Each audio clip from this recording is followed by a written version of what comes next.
और अब बात यूपी की दो ऐसी बहनों की जिनकी कहानी सुनकर कोई भी रो पड़ेगा। बस एक सूबे के हुक्मरान ही हैं जिन्हें इनका दर्द नहीं दिखाई देता, और शायद तभी इन बच्चों ने अब वो काम किया है जिसके बारे में सोचकर भी दिल भर आता है। बुलंदशहर की दो बच्चियों ने अपनी मां के कत्ल के मामले में इंसाफ के लिए अब सीएम अखिलेश यादव को अपने खून से खत लिखा है, इस उम्मीद से कि शायद खून की लाली से हुक्मरानों की नींद खुल जाए।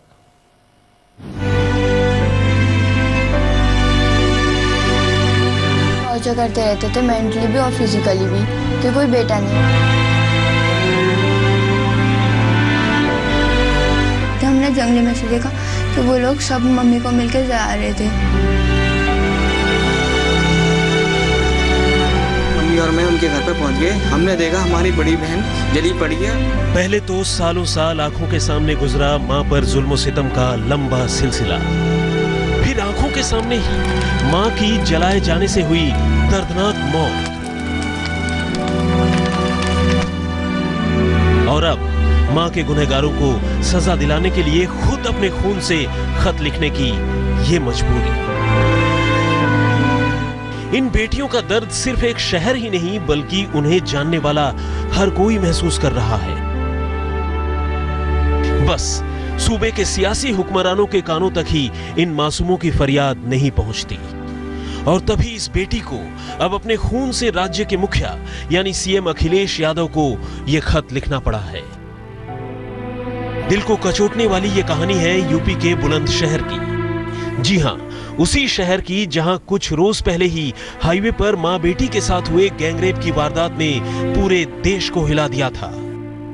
लेकिन अब उसी शहर की रहने वाली इन मासूम बच्चियों का दर्द फिर से हर किसी को रुला रहा है।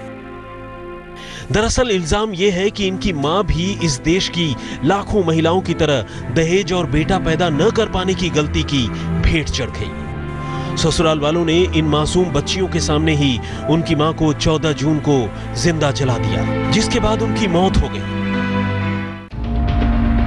लेकिन हद तो तब हो गई जब इतना होने के बावजूद पुलिस ने बच्चियों की फरियाद से मुंह मोड़ लिया।